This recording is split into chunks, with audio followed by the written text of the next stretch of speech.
AI நம்மை மிஞ்சிவிடும் என்று பயப்பட தேவையில்லை. நடிகர் கமல்ஹாசன் உறுதி. நாயகன் படத்திற்கு பிறகு கமல்ஹாசனும் மணிரத்னமும் இணைந்திருக்கும் படம் தக் லைஃப். இதில் சிலம்பரசன், அபிராமி, த்ரிஷா, அசோக் செல்வன், ஜோஜோ ஜார்ஜ், நாசர் மற்றும் பலர் நடிக்கின்றனர். ஏஆர் ரஹ்மான் இசையமைத்துள்ளார். ரவி கே சந்திரன் ஒளிப்பதிவு செய்துள்ளார். அதன் பத்திரிகையாளர் சந்திப்பில் நடிகர் கமல்ஹாசன் கூறியதாவது: நாயகன் படத்திற்கு பிறகு மணிரத்னம் இயக்கிய படத்தில் நான் மீண்டும் நடித்துள்ளேன். நாங்கள் இருவரும் அப்பொழுது இருந்ததை விட அனுபவம் வாய்ந்தவர்கள் ஆகிவிட்டோம்.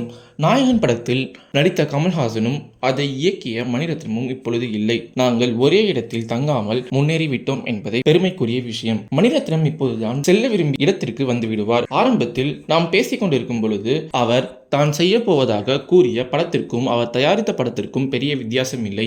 ஏஐ நம் அனைவரின் வாழ்க்கையிலும் இருக்க போகிறது. அது நம்மை மிஞ்சிவிடும் என்று பயப்பட தேவையில்லை. கமல்ஹாசன் இவ்வாறு கூறினார். நடிகர் சிலம்பரசன் கமல் சாருடன் நடிக்கும் பொழுது நான் நிறைய கற்றுக்கொண்டேன். அது 1 அல்லது 2 என்று சொல்ல முடியாது. நான் ஒவ்வொரு நாளும் ஏதாவது கற்றுக்கொள்கிறேன். அவர் நடக்கும்போது நான் அவரை பார்த்து கொண்டே இருக்கிறேன் என்று சிலம்பரசன் கமல்ஹாசன் பற்றி பெருமையாக பேசியுள்ளார்.